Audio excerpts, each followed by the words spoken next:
Good morning, everybody. Okay, we heard that. All right, we are recording. Good morning. My name is Julie France. I am the incoming president for 33rd District. I also have with me our current president, Cindy Ellenberg. Wave in there. And our current support services and incoming director of leadership, Melanie Lucas. And we also have Claudia Bravo, who is our Spanish interpreter. For those of you that are needing interpretation, at the bottom of your screen, there's a little globe that says interpretation. Click that, and you will be in with Claudia, who will provide the interpretation. Cindy and Melanie, anything else you'd like to say before we get started? No, just welcome and ask your questions. Right, so I'll talk a little bit about the housekeeping. So we will be going through the presentation, and there will be periods where we have a pause for questions. You're also welcome to put some questions in the chat. Cindy will be monitoring that for us, but we'd like interaction. That would be our first choice, is to ask the questions at the time where we stop for questions, so that we can all hear and learn from each other. So without further ado, we will get started. So we're going to do the President's Workshop. So as you can see, these slides are branded with the CAPTA Convention 2021, and that it's not a mistake, it's purposeful. We are using the same content so that we all have consistent messaging and consistent information, which is never a bad thing. Okay, we can go to the next slide, Mel. All right, so California State PTA, their mission is to positively impact the lives of all children and families, and we all operate in PTA under that same mission. It's that, as you know, PTA is the nation's largest volunteer-led child advocacy association, working to drive improvement to education, the health and well-being of all children and families. And that is what we're all here to do. So we are led by great leadership from the California State PTA, from National PTA, and at 33rd District, it is our goal to help to lead all of you to positively impact all children and families in your units and councils and throughout 33rd District. All right, we can go to the next one. So when you look at PTA, and this slide is PTA safety net, there are different levels that sometimes can be a little bit confusing. So your school's PTA is called the unit or association. So in the upper, me looking at the slide, the upper left-hand corner, that's where I'm at right now. And your unit is a self-governing body that establishes your own activities and to do your own planning and to meet your local community's needs. So that's the unit. Most units are supported by a council of PTAs that is comprised of all the different units within that council's area, led by a council.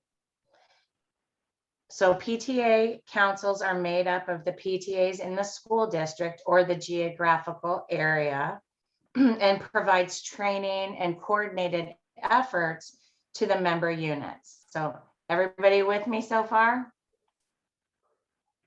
Okay. If your PTA is in a council, make sure that you find out what the council meetings schedule is, because you're going to want to make sure you go there. So if you're a unit president, hopefully you all know who your council is, and you know when that upcoming meeting schedule is when you take over, and your term begins on July 1st. Okay, so let's move on to the next level. All councils and out of council units are supported by a district PTA. Sometimes people get the word district PTA confused with the school district. And we all have school districts, but a PTA district is different. The PTA district provides training and communications from California State PTA. So you'll have access to several opportunities from learning more about PTA, your position, through your new upcoming term from your 33rd district PTA. So that's what we are, 33rd district. So does that make sense? So we've got our unit, we've got our councils, and we have our 33rd district PTA. 33rd district reports into California State PTA. And California State PTA is a branch of National PTA, and they provide the materials and training and support to all of the units, councils, and districts within the state. So as you can see, it like cascades down. California State PTA represents all of us on many statewide committees and organizations. And we have an active influence in California State PTA as 33rd district. Next is National PTA. National PTA is the overarching umbrella, and it's the largest child advocacy organization in the United States. There are PTAs in all 50 states, in the District of Columbia, the US Virgin Islands, and in schools for American dependents in Europe and Pacific area. So all of these organizations create a safety net for all of us. And it's one of the strongest points of being in PTA that we have all of these levels of support. You always have someone that you can ask questions to provide guidance and assistance. So there are people who understand your position and can give you the information that you need. So again, make sure that you know if you're a unit president, who your council is. And if you are units and councils, make sure that you get familiar with us at 33rd District PTA, because we're here to support each and every one of you and to make sure that you've got the information that you need to provide the support and resources to all of the children and families that you represent. So we're all here, and within this 15 months of Zoomville and having these remote meetings, it's been a hindrance and a blessing in a way, but it's been able to have us all connect on all these different levels and get support and get to know each other. So it's been, like I said, it's been a hindrance and a blessing, and it's been really good. So hopefully you have the resources and you know who to reach out to. And if you don't, let us know so that we can get you in touch with the people that you need to know to make sure that you have a successful beginning and duration of your term, which begins on July 1st. All right. Basic PTA policies. I'm sure most of you are very familiar with these terms. And if you're not, I'll give a little context to it. So on this slide, we want to mention that PTAs can endorse school bonds and parcel taxes. So wait, let me back up a little bit. It's really important that you look at your toolkit. So hopefully everybody knows that through the CAPTA website, so capta.org, there are several resources that I hope that you all become really familiar with. One of them is the toolkit. The toolkit has everything you ever wanted to know in it. It can be downloaded. You can print it off if you need to. You could send different pages to people on your board to give this really, really important information. In the toolkit, it talks about, thank you, Cindy, that there's non-commercial, non-sectarian, and non-partisan. And these are things that we are not able to do as PTA. So PTAs cannot support or endorse candidates. You as an individual can support a candidate, but you cannot as a PTA. There are other resources about these things PTA basics workshops that are available on the CAPTA.org website for more information. Cindy and Melanie, anything you want to add about these items on this slide? No, I think you covered it. Okay. Say with Yeah, the non-commercial is you can thank a business if a business donates something to you, like to your jogathon or whatever. If we get to the point where we're having jogathons again, you can thank them, but you cannot direct people to use them. So there's kind of a fine line in there. You can't say go eat at Joe's, but you can put up a sign that says thank you Joe's for donating these things. Yeah, thank you, Melanie. That's a really good analogy to explain that. So yeah, you can't say everybody go to Joe's, but thank you, Joe. All right.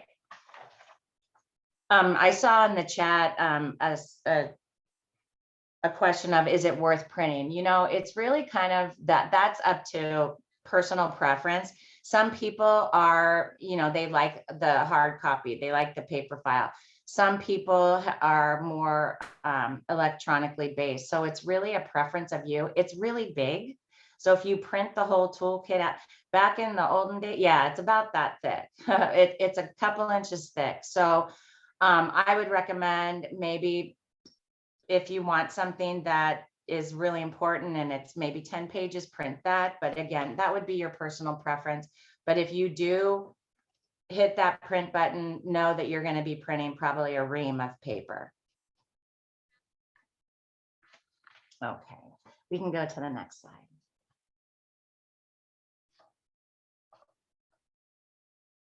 All right, so this slide is your PTA GPS, and that's a good analogy as well. So as you're preparing for your upcoming term as president, there are things in your GPS that will be really important for you to get familiar with and know them, or at least have them as a reference so that you are able to have them available as questions and things come up.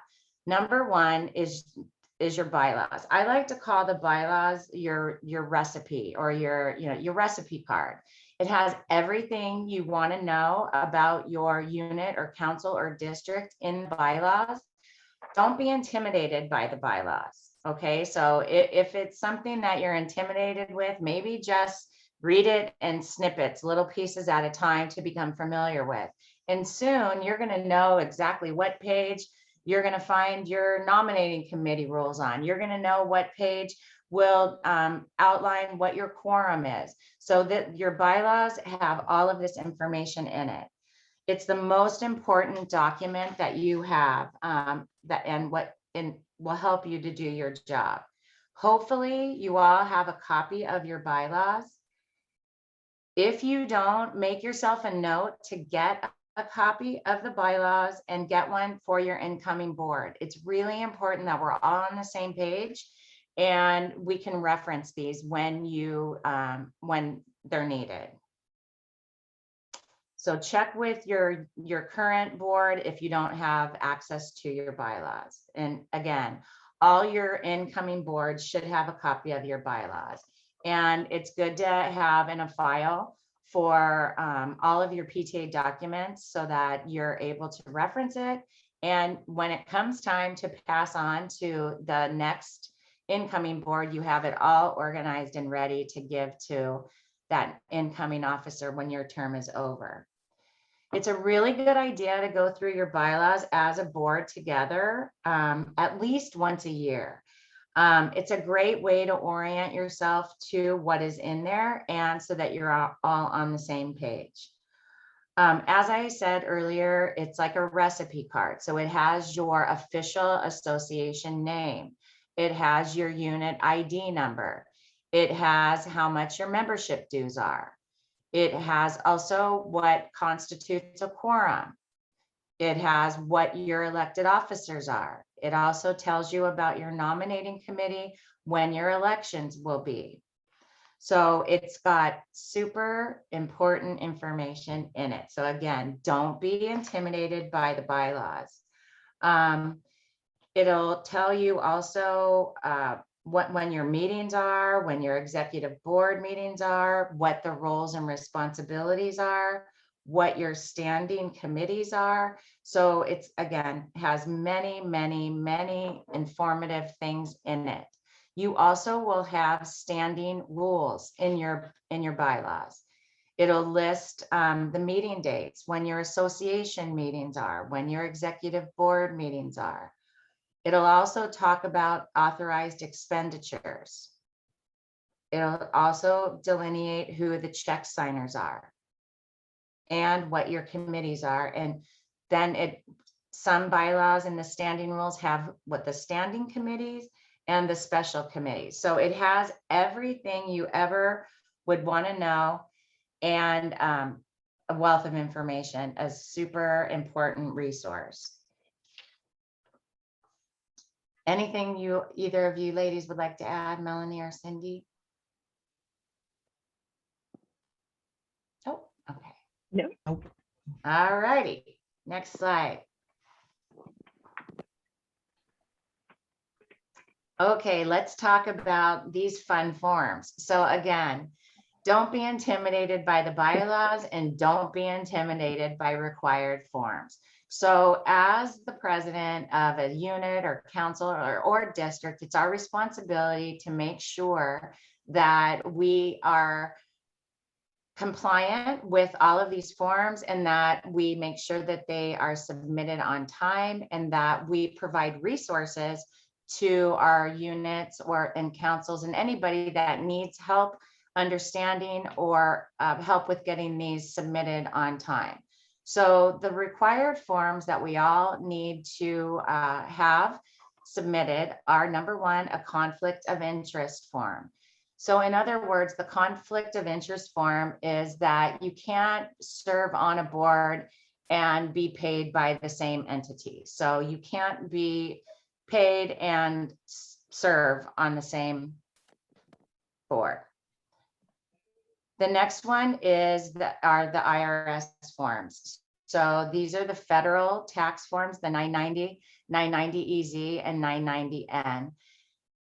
So we all have to follow, excuse me, we all have to submit our federal taxes, and we will provide guidance from 33rd District so that everybody is aware and has the support they need. In addition, all of these forms and resources are on the CAPTA website. They have a special area for these taxes and forms, and they've got great support at the CAPTA office should anybody need more guidance on this. And the website is fantastic.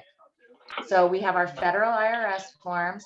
We also have our California Franchise Tax Board forms that need to be filed. Those are the 199 or the 199N.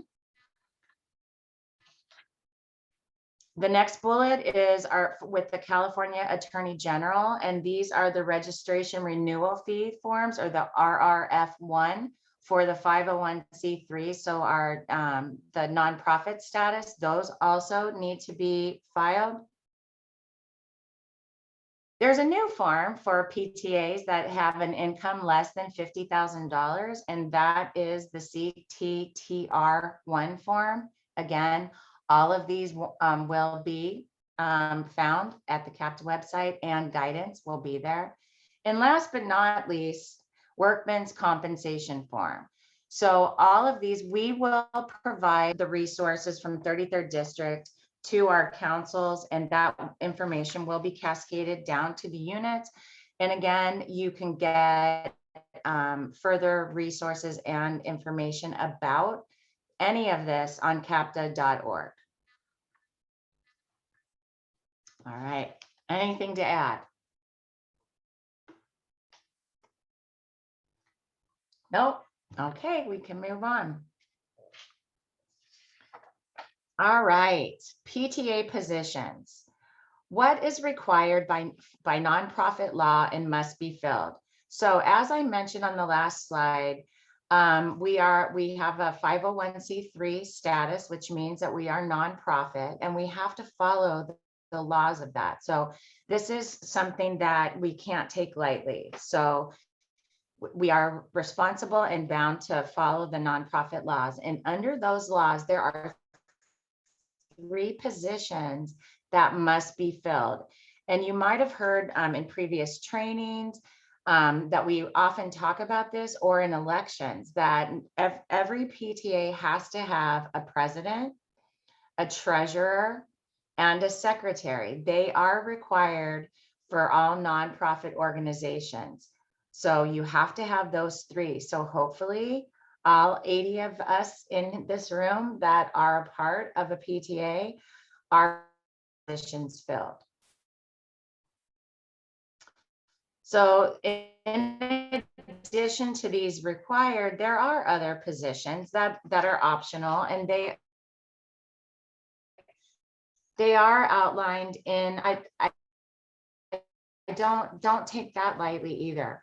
We really should all do whatever we can to make sure that we fill all of our positions that are outlined in our bylaws, and hope that you all here today as either continuing presidents or incoming presidents, that you have full boards.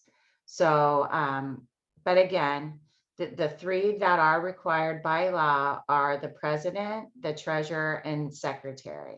So we want to make sure that we have that, but also that we work together as a board to make sure that we have all of our other positions filled. And we follow, oh, it says that I'm cutting out. Okay, can people hear me okay?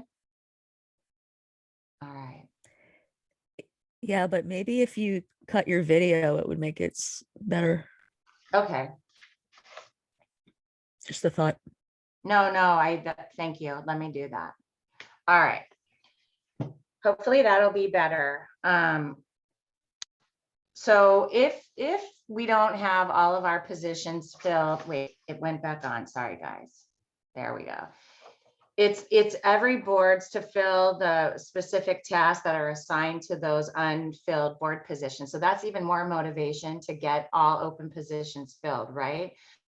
So if we have open positions, we want to work collaboratively to fulfill the duties of those open positions. So what you're going to do is just follow those bylaws. Oh, shoot, this keeps going on. Okay, to get those positions filled. Any to be filled. No, okay.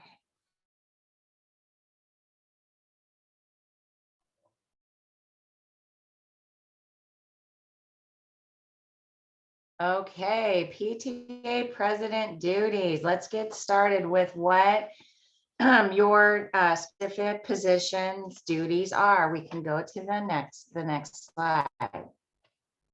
The number 1 duty that we have as incoming president, as we are the communicator. And one thing that our incoming California State PTA president said at convention that really resonated with me is, one of the things that as we are communicating that we also need to think about is, how did our audience receive the communication? Was it received in the way that we intended?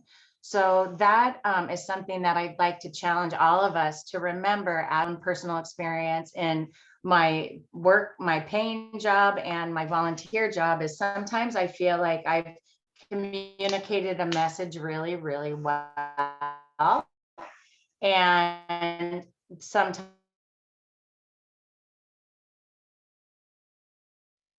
on all of us and our responsibility to figure out different ways to communicate a message so that our audience, our receivers hear what we're trying to communicate and they understand it.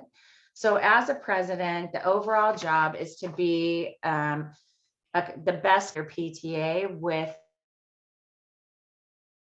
not only your board, but your community and our families and our people that we serve with our district, our council, and our units.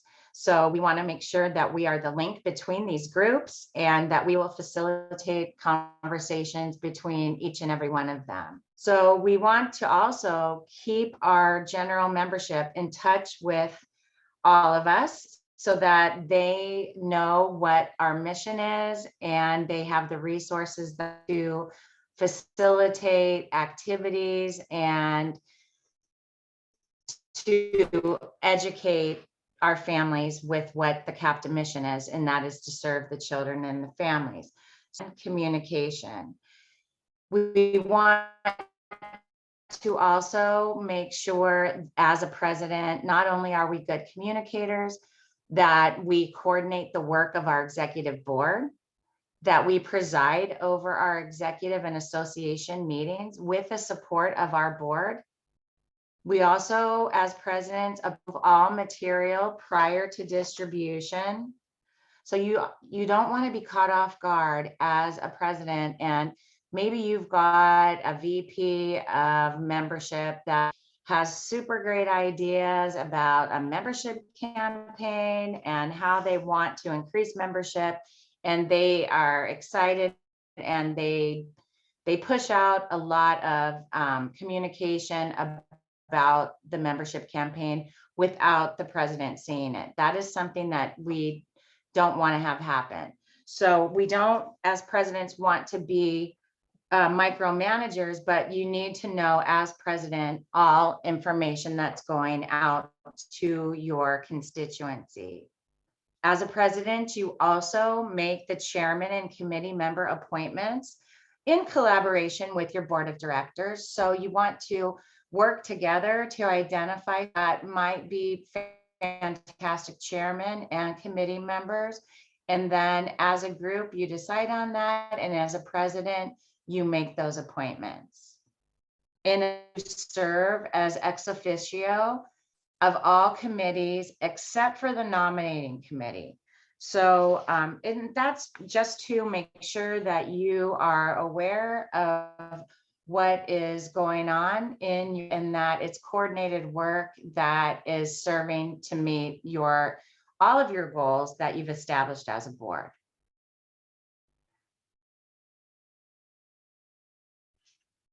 Okay. In addition, as for president duties, you also not only appoint the chair and the committee members, you appoint the parliamentarian as well. And again, these things will be stated in your bylaws. So you appoint them and they will be ratified at the executive board meetings by your membership. Okay. Next role of the PTA president duties is financial. So intimidated by financial stuff. You need to be aware of all the financial goings on within your unit, council, or district. So you want to be familiar with the financial procedures. You want to sign payment authorizations for everything that a check is written for. So you have these authorizations forms. They need to be signed so that you know what every check is being written for, and you make sure that it is within the budget that's approved and it has been approved by your association. The PTA president also signs contracts. If you have any events or you have a vendor, anything that has a contract, you as the president will be the signer of that contract. You also are an authorized check signer. So as stated in your bylaws, you're one of the authorized check signers for your PTA. Usually includes the president, the treasurer, and one or two other elected officers, excluding the secretary and the auditor. In addition, it cannot be related by blood or marriage, nor reside in the same household as the treasurer or financial secretary. And that's just to keep everything on the up and up when we are making sure that we have fiduciary responsibility with these funds that are entrusted to us. One thing, and also just as a good practice and best practice, don't ever sign a blank check, okay? Make sure that the treasurer has the checkbook with them at all times, and it's not in a trunk or in some place that nobody knows where it's at. Make sure that anything related to the finances of your PTA, they're in a nice, safe place and you know where they are. In addition to the financial duties I just talked about, you as the president are going to work with the treasurer and your auditor to ensure financial reports are completed, approved, and submitted to the council or district PTA by their due dates. So communicated to you by either your council or your district PTA, whichever you report into as a president. So just to recap, at president, you will know what your due dates for the financial reports are from your council PTA. If you're a council president, 33rd district will communicate the financial due dates that are due to us as 33rd district from our councils.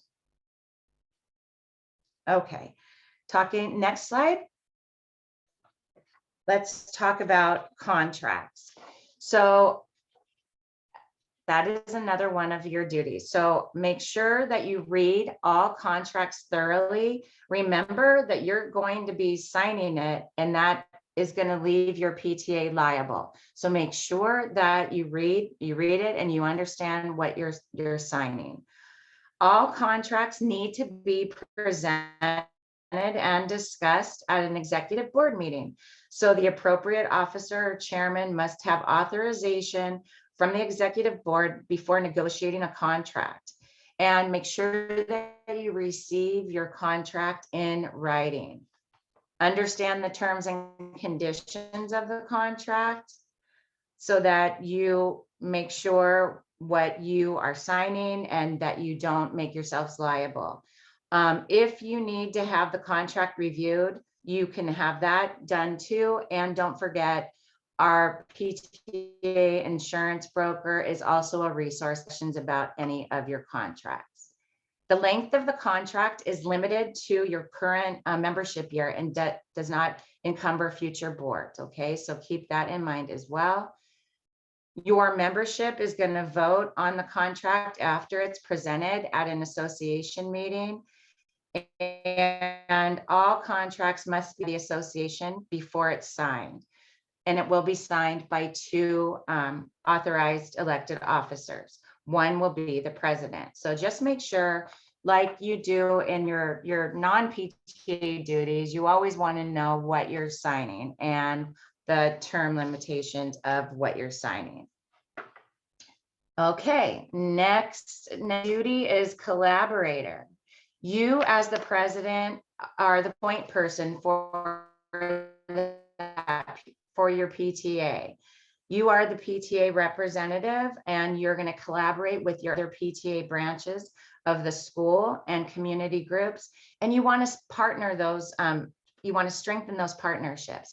So you want to be, you want to have an open door policy. You want to strengthen these partnerships. You are the official contact of your PTA.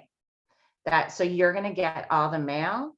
You're going to get emails, e-news from national PTA, state PTA, district and council PTA. So you will get that information, and you want to make sure that you share that information with your board and with all of your members when it's appropriate.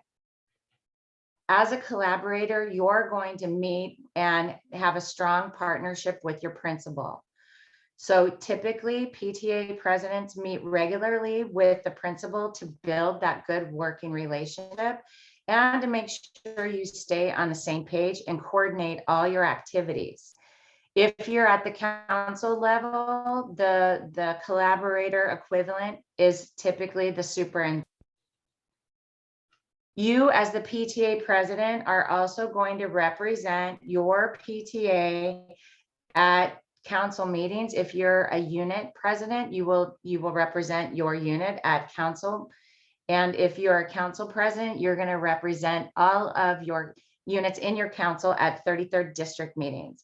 So it's really important to make sure that you have representation at all of these meetings so that you get the information to inform and give to all your membership. All right, last duty that I'm going to talk about is with your principal. The relationship between the principal and a PTA president is vital to the success of your PTA. And I think that we could probably all give some real life examples of great relationships and some that need work. So make it one of your number one duties to establish that really essential relationship with your principal. It's really important that you, as the president, know and uphold all district policies. You want to have two-way communication and make sure that there's mutual respect. You need to be able to be at a place that you can have discussions with your principal real frank and be open and transparent. The principal needs to approve communications before distribution to your members. So make sure that part of those meetings that you have, this is on your agenda each meeting to go over these things. Your principal is a member of your executive board. So give them time to speak at your meetings. And again, make sure that you've got those regularly scheduled meetings between the principal and the president so that you are all on the same page to have a successful term and to make sure that your PTA is strong, and when your term is over, that you are handing over a very strong PTA to your incoming new board members. All right. I will hand it over to Melanie. Good morning, everybody. Thank you for being here, learning, spending your Saturday morning with us to try to better your PTAs, whether it's a unit or a council or however you're involved. Let's get on to a little bit of PTA planning and kind of talking about transitions. Just click the wrong button. Sorry about that. The first thing, as we talk about orientations, hopefully, if you elected your boards in the late spring, then hopefully you've had a chance to kind of get together and get to know each other. We call this board orientation. You may have just called it a meet and greet, your first meeting as a new board, whatever you want to call it. Please take time to do it before July 1st. Just kind of get to know each other. Take some time, find out if it's a group that has if you brought in members from a whole bunch of different groups of your campus, if you're not really familiar with each other, just take a few minutes and sit down and try to figure out where everybody's coming from, and just to get to know each other. Who are your kids? What grades are they in? It'll go a long ways because you need to be able to operate as a team, and it's easier to do that when you just know a little bit about each other. One of the first things that you can do is set this as ground rules. I like to call them norms. I will tell you that when I was in a unit, this helped us immensely. We've all been there. We've all had that one person And just setting this came as a suggestion from our principal to just set some norms. And this can come in, things like assuming positive intentions, setting timed agendas. If you have certain people that like to go on and on and on, you can set the president can set certain times for certain items on the agenda, and that helped our meeting flow a lot. Whatever form of parliamentary procedure you're comfortable with. I know some units or some councils are, they're quite familiar with, hardcore Robert's rules. They've all got their books and they're ready to go. Not all units are there, and that's okay. Please don't let Robert's rules intimidate you. Please don't. It's there to help you. It's there to make sure that everybody gets their chance to speak or gets, to make a meeting fair. But please know that if your unit, if it's not a thing for you guys and you're running smoothly, that's okay. Don't let that scare you. Again, we've talked about bylaws. Make sure everybody has a copy. Try to get a copy from your outgoing board. If that's for some reason that's not possible, talk to your council. They should have a copy for you and can make copies for your board members. The insurance guide, that should also be, your president probably has one of those. If not, you can get one on the CAPTA website, and I have a link here I was going to put in the chat to where you can download the most recent one of those. See, I apologize if you all are sending me like direct messages in the chat. I'm screen sharing, so I'm going to be slow to see those, but I will try to circle back and get those in a minute. You're not getting messages in the chat so far. Don't worry. Okay. And also, lastly, if your unit is so organized to have procedure books and flash drives and things like that that you pass from board member to board member, hopefully you have those and get a chance to review those maybe before your first meeting, so you kind of have an idea of what people have done in the past and what's worked for them, and then you can get started. I clicked on something, so now I've got to go back. First thing you're going to kind of want to talk about are what are your goals, and what do you want to, looking at your school community, like what makes sense for you guys to do. Obviously, we don't know exactly what the fall is going to look like. I feel like we have a pretty good idea that schools are going to open.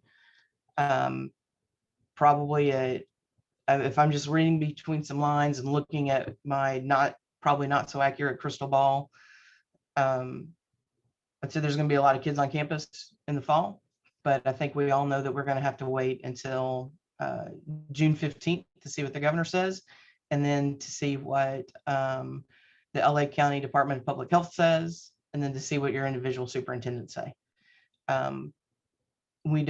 Even if there's kids on campus, we don't know if we're going to be allowed on campus. We don't know if parents and what capacity parents are going to, and volunteers are going to be allowed to be there. So I understand that planning for programs and things like this at this time is difficult, but you can start to, think about what you might want to do. And then this, in terms of like family engagement, whether it's webinar family nights, webinar exercise nights have been a hit in my particular council. Kids love that. And then try to think through your calendar. When you do start to set these events, think through, look at a major calendar. Look at sometimes the Google Calendar will actually, overlay holidays and things like that. So try not to, and think of cultures and religions outside of your own. So don't try to, plunk a family night down on like a major holiday from a culture you may not be familiar with. It's probably not going to be well attended. And beyond that, it's just it's insensitive. So try to really think that through. And hopefully we will be doing a lot of fun stuff. Next thing is fundraising. So you may have heard fundraising is not the major purpose of this organization. I know if you're in an elementary unit, you may be sitting there giggling saying, have you ever been in a unit? I am just now exiting the elementary world. So yes. And I know, and it's weird, right? I mean, and we know as elementary leaders that we feel like we're there to provide the buses. We're there to provide the field trips. We provide all these things. So I know it is a major part of what we do. But we need to follow the 3-to-1 rule. So for every fundraiser you operate, there really needs to be 3 programs that you provide based on that fundraiser. And really need to try to raise the money you need to do your programs. We don't need to be rolling a whole bunch of money over from year to year to year. You don't need to, every time your parents turn around, they do not need to see another fundraiser. That does not actually help foster goodwill between you and your community. So this is just something to look out for.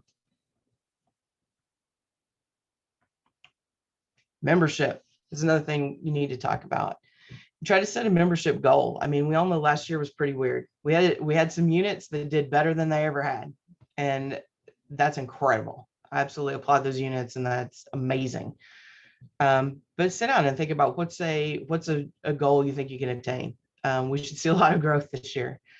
Develop a plan. I have teachers matter here because that's a thing that that helps. If you can get all your teachers to join, that's just more members that you have, and you get. I mean, we'll see because we're entering a new cap to term, but there's generally some recognition that you receive along with that, and it's I don't know. I feel like they're the T in the PTA, and it feels good to know that all your teachers support you, that all your teachers have joined your organization and are trying to further your goals. And I found that most of the times you just need to ask. There's although some units, there's always like one. So do what you can. Some schools are able to hit the 1-to-1. So, one membership per student represented on campus. That's outstanding. Hit your school board members, hit your city council members, just get them involved to say, join my organization.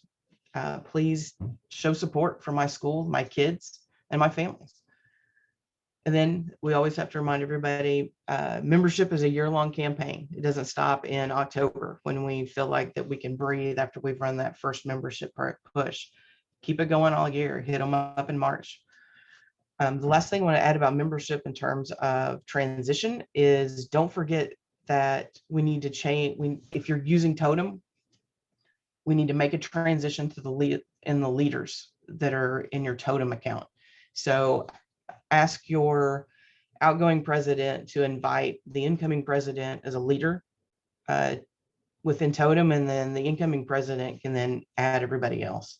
If for some reason there's some weirdness between you as an incoming president and the person as an outgoing president, that happens, talk to your council president or your council leaders, because they can also invite leaders to your PTA.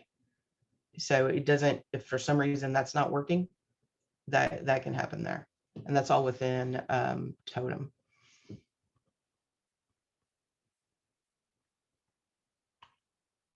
The budget. As you start to figure out what you want to do and what your goals are, and how many members you think you'll have, you can start to, in your fundraising, you can start to put together a budget. And your treasurer elect, and if you're working on this before June 30th, in the next 25 days, or we're going to call them the treasurer on July 1, and generally chairs a budget committee. And you sit down and you really look at, what do we want to do after you talk about what do you want to do, your goals and everything. They sit down and then try to devise a budget to, how do we make this happen? Like, what are the finances we need to do in order to make these 3 awesome things for our families happen? The preliminary budget is then presented to your executive board for approval. If you approve it there, and then at your first association meeting of the year, you would approve your budget, and then you can move forward, spending money, paying bills, things like that.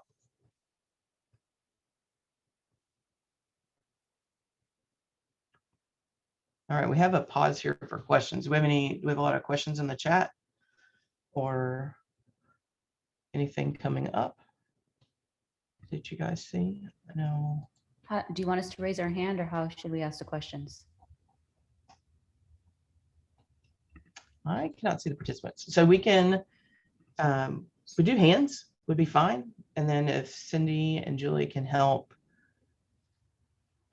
acknowledge those people, I think that'd be great. I see I'm so sorry.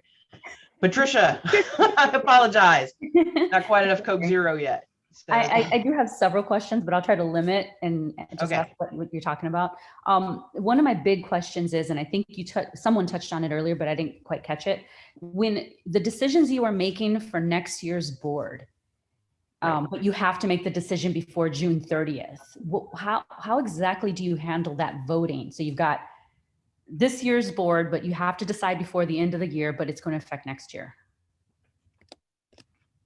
Is that okay? Because I heard you say that you shouldn't affect next year's board, but what if the decision has to be made before June 30th? I guess I'm not sure why the decision would have to be made before. Contracts need to be signed. I'll give you an example. Yeah, that'd be great. One of our examples is, I have two examples actually. One of them is they're both fundraising events. Photography, the photographers the contract needs to be signed because we're going to be taking pictures in August. And so we need to sign contracts to get the ball rolling, and over the summer things need to be planned. So that's why I guess it doesn't have to be signed before June 30th. But I understand that wanting to get it taken care of though before we go on summer break. I can try to answer this, and Julie and Cindy can start throwing stuff at me if I'm completely wrong. I believe so. The board that's been elected for the next term gets to make that decision. Yeah. The current. So the board that's terming out on June 30th does not make decisions for the term starting July 1st. So if you have been elected into that position and will be your board on July 1, you are the ones that your executive board makes that decision and votes on that and decides on those things and signs that contract. Okay, so can the vote be done via email or No. call a No. meeting July 1st? No. No. So you all get together on a Zoom or something so you can see each other face to face, but you can't hold the vote via email. Okay. Can I ask a Make sure question? there's minutes taken and all of that. So you have a record. You need all of that in case something goes weird, because our insurance company is going to require it. Mhm. So make sure you have board quorum. Yeah. You're following all the rules. Yeah, and are committee members voting members as part of that group? If they're a standing committee in your bylaws, like listed in your bylaws, then the chair of that standing committee can vote on your executive board. But otherwise, like a whole herd of like fundraising committee members do not get to vote at your executive board meeting. Okay, Just the chair. got it. Thank you. So Melanie, to follow up on that, because I think that's going to happen a lot this summer, because people are kind of chomping at the bit to get rolling with fundraising because people couldn't do a whole lot of it this year.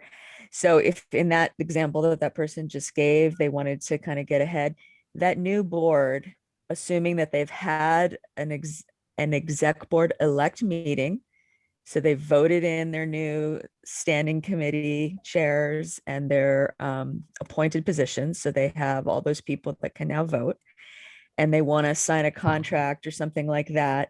They can't, correct me if I'm wrong, Julie and Cindy and all these people, they can't actually sign a contract though until July 1st. Is that correct?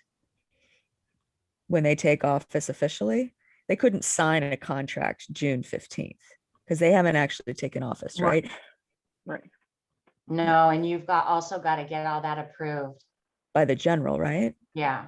So, I mean, Yeah. you guys can talk about it and be like, yes, this is the plan, but unless you somehow got your general association together, which is tough. I mean, virtually, who knows? You could probably do it depending on how big your organization is, but I'm not trying to throw up hurdles, but I don't want people to rush ahead either and be all excited and then be like, oh, shucks, we forgot that last key step.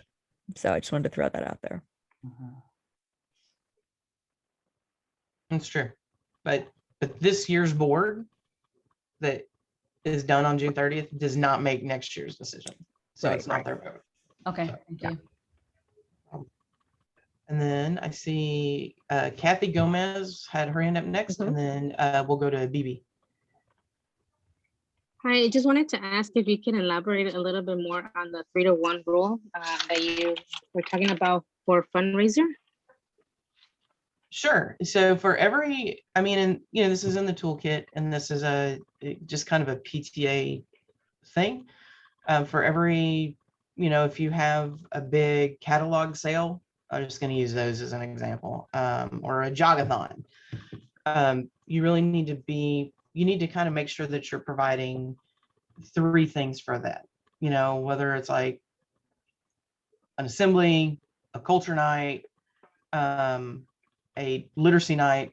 Trying to think of things off the top of my head, I apologize, but you need to be providing 3 programs for every major fundraiser or every fundraiser.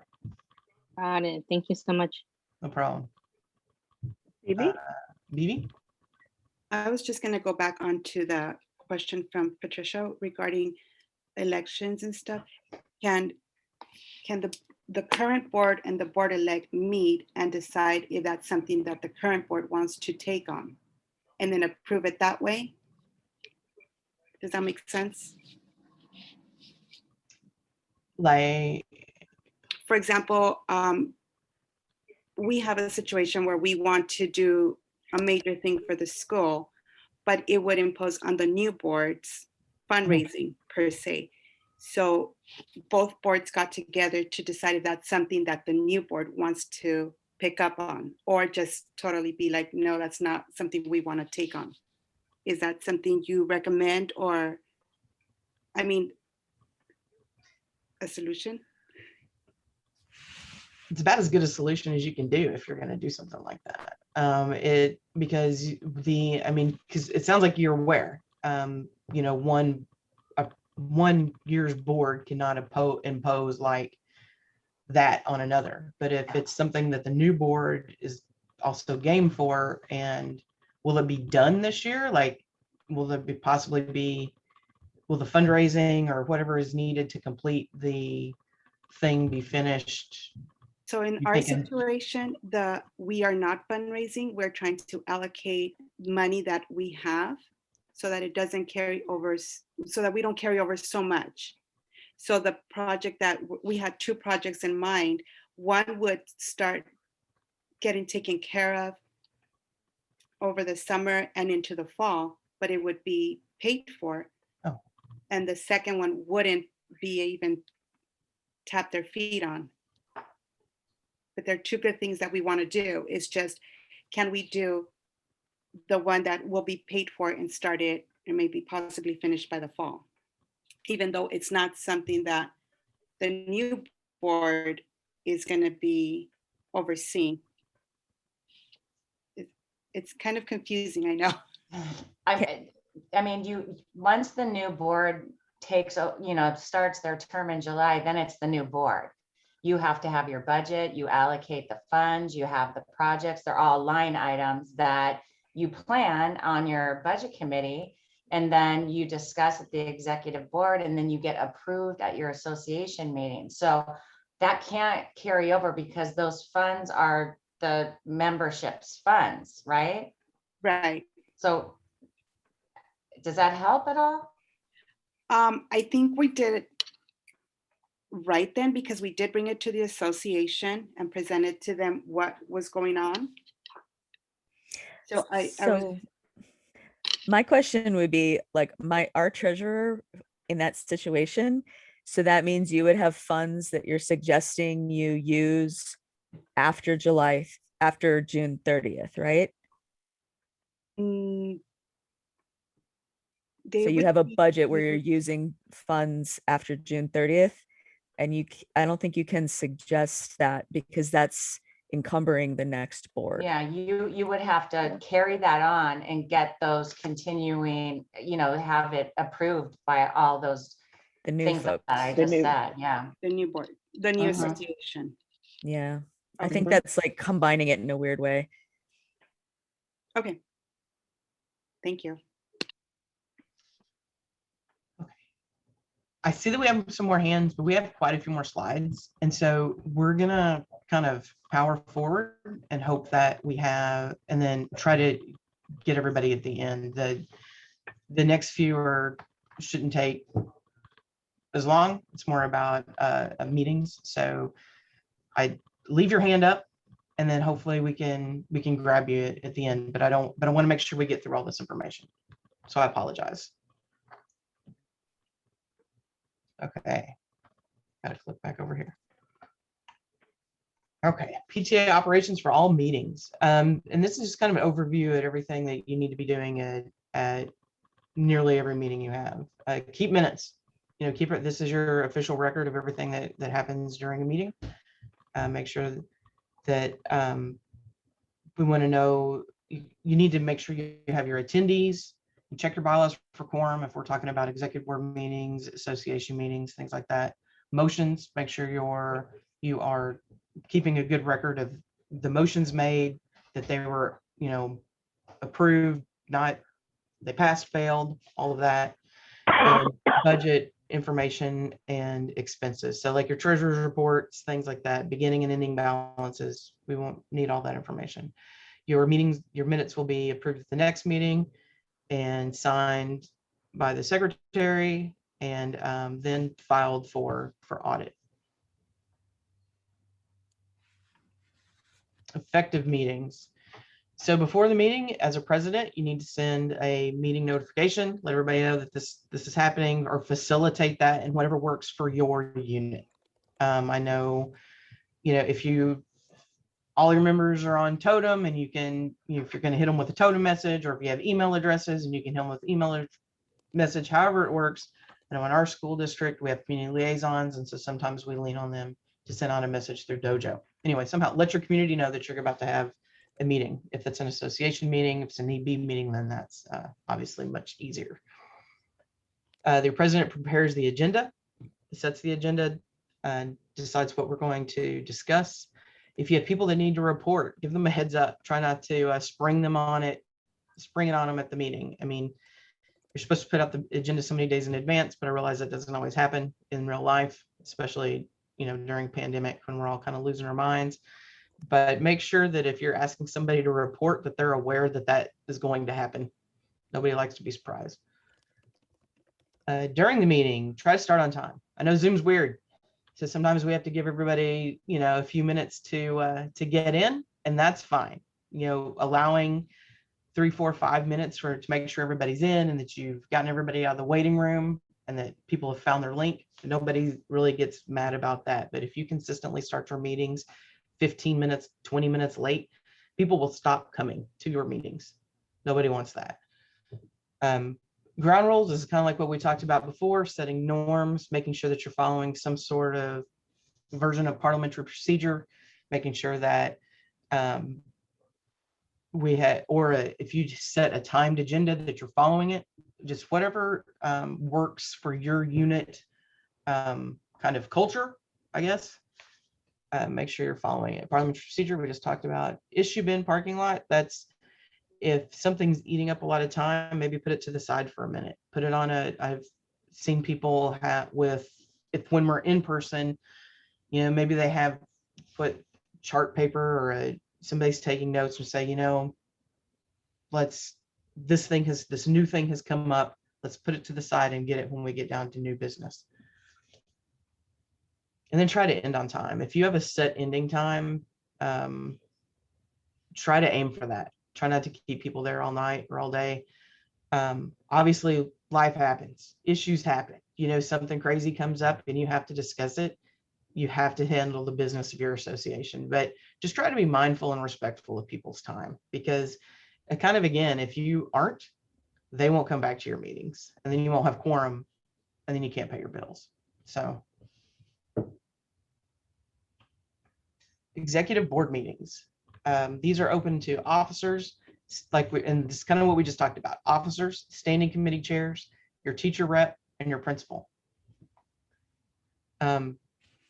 If you have a guest, like if you have somebody from a committee, or maybe like a fundraiser or something like that, they want to come in and give a spiel to your board, they're allowed to do that. They do not get a vote.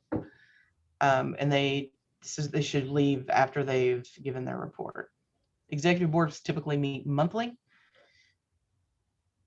They fill vacancies. If you have a hole in your board, then the executive board will appoint that person, and then you'll ratify it with your association, I think. They appoint, your president appoints chairs, and then your executive board ratifies those. They go over your budget.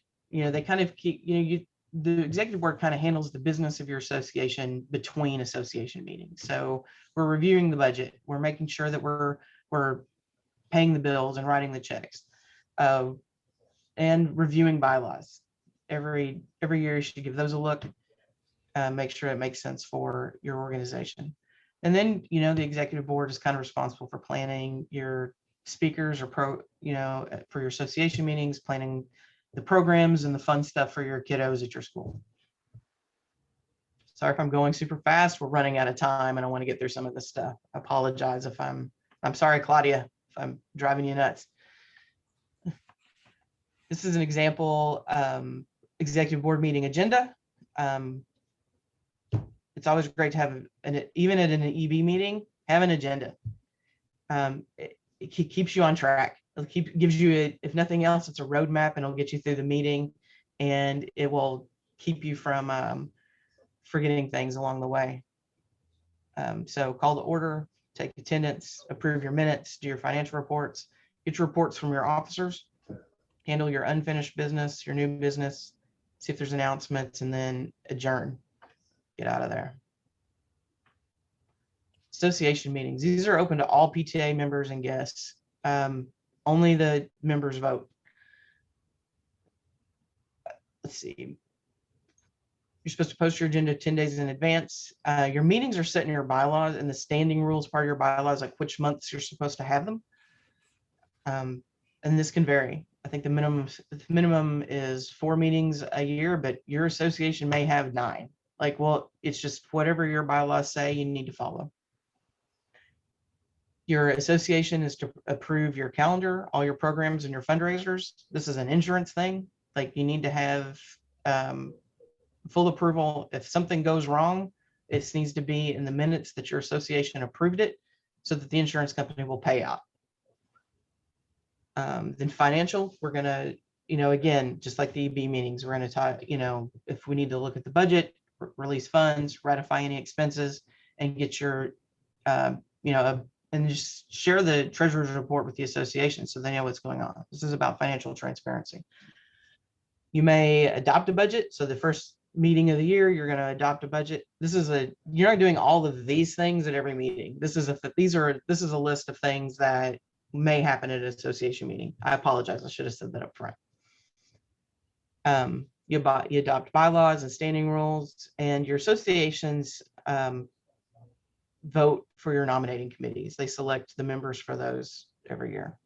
And then obviously your association meetings are where you have your elections.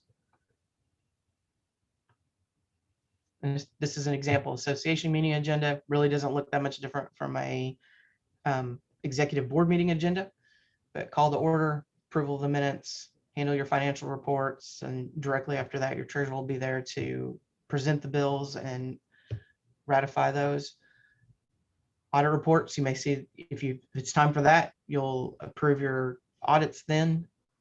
Executive board reports, again, that's kind of the same thing as before. President's report, vice president, fundraising, etc. Your various officers may give a report there. Committee reports, if you have committees, and then unfinished business, new business, and then adjournment. Committee meetings. Your unit or your council may have various committees to handle some business so that you're not arguing about napkin. The example that I always heard at CAPTA was arguing about napkin colors. So that's what I always go back to. You don't want to spend an entire association meeting trying to decide if you need green or purple napkins or polka dot. Nobody wants to just sit through that. So committee meetings, the president is a member of all committees. But the chair and the committee members meet at those. You just meet when you need to do the work. Meet as necessary. Hammer out the details, work out all the stuff there, and then you're going to report back to the executive board the decisions made for approval. And again, talking about dates for the events, things like that. Which you'll, at your executive board meeting, hopefully your principal's there. I know that when, as a unit president, I had a very active principal. She loved to spend her Title I money on some awesome stuff for kids. And so us just trying to work around her or figuring out how we could work with her was a challenge. And so I honestly would not have an executive board meeting without my principal, because we absolutely had to have the calendar there. We had to have access to her and her calendar. It was a good problem to have. Not mad about that. This is an example of some types of committees that you may have: fundraising, programs, family engagement, membership, hospitality, various awards committees, communications. If you're big into social media, maybe you have a committee of people that handle various social media apps, and they get together and coordinate.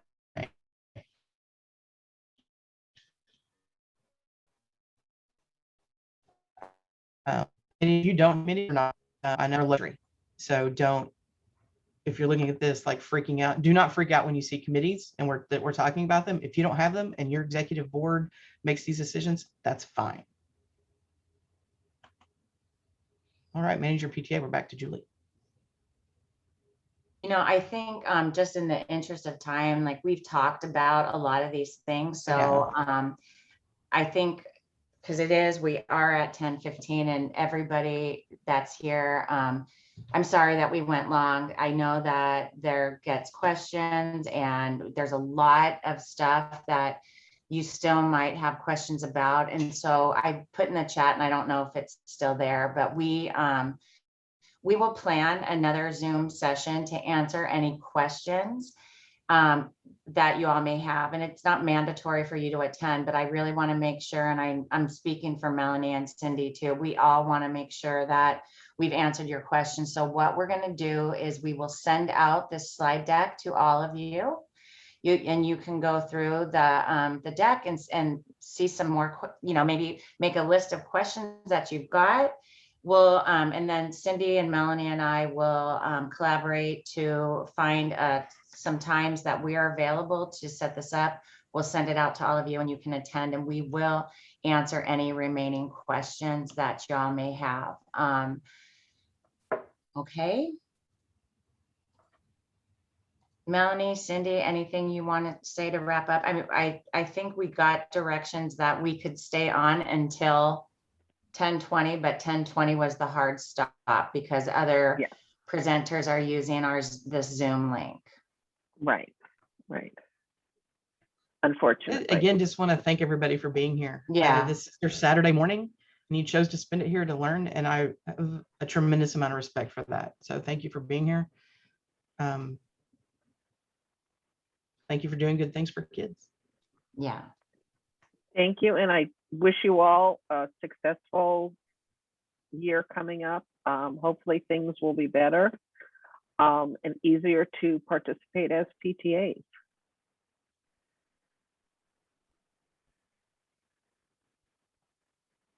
Yeah, we'll get through it all together and be resources for each other. So just know, we're here to help. We're here to support all of you, and look forward to our journey together for the next year and getting out of this COVID.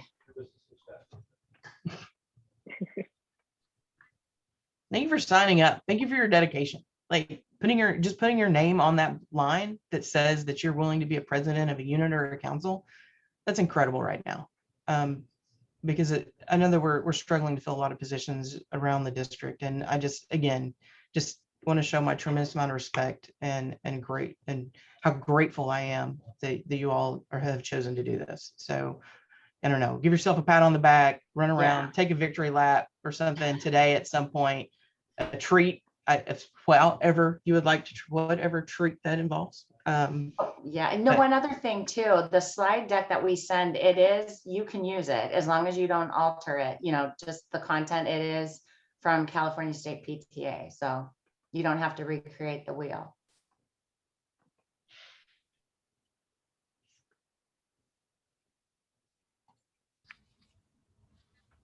Melanie, what is your title again? I'm sorry. My current title is the Director of Support Services. I'm the incoming, so July 1st, I'll be the Director of Leadership. Thank you. No problem.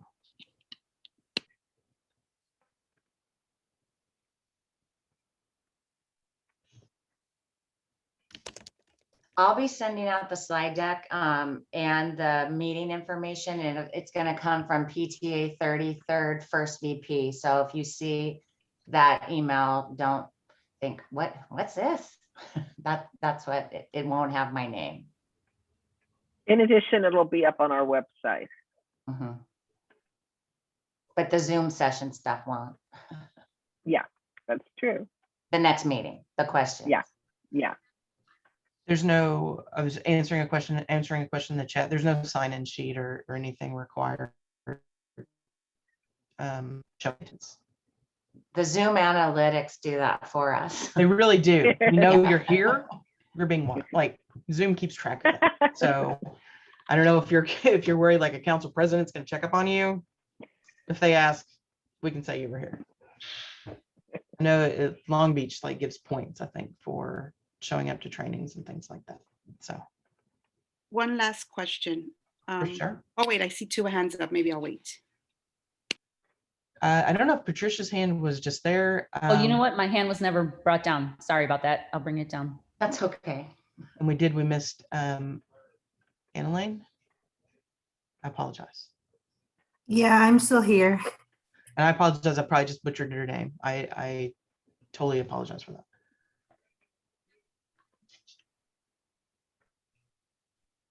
And Sochi had a question too. We can see.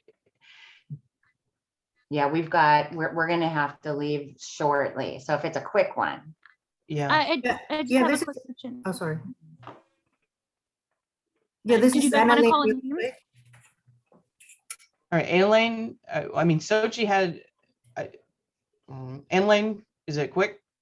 Yes, we were just talking about, I put it in the chat about meals, because our council, if we go to meetings when we were still in person, they always provide food during meetings. My PTA, we never spend any dime on any meeting or special occasions. Just like yesterday, we had our promotions and we really skipped lunch. We were there for hours and hours, and nobody can get us, food. So how I know it's the rules on using PTA funds for meals for the committee or the board.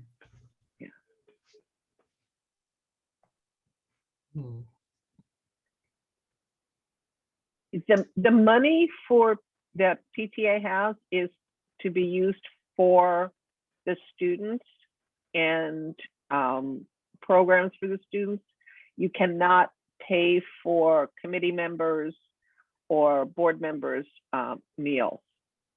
If you're having an event where hospitality is being provided for everyone, that is allowed. However, during COVID, there are restrictions as far as providing food. So that could be one of the reasons why at these promotion and graduation ceremonies, there's no food. Oh yeah, I understand, but in our council, when we had meetings before, they provide snacks, and I don't know if they have a different set rules compared to the units. We never practice giving any food to our committees or our board, but when we attend the meetings before, we see it, and I know other PTAs are doing it, but we're very careful on not spending our money on food. Right. I just It don't. depends upon the budget that's approved. Oh, okay. Yeah. Thank you. And I'm afraid we're going to have to end this because we need to move on to the Zoom account needs to move on to the next training. And thank you everybody for attending. It's been great seeing you. I'm sorry, before you end, I'm really, really sorry. I just wanted to know if there was an email that we were directing our questions to. I'm going to send an email out for a question and answer Zoom session that you can attend, and what we can address all the remaining questions. Okay, thank you. Thank you. Sorry, everybody. Sorry, Sochi. Yeah, thank you. Thank you. Bye. Thank you, everyone.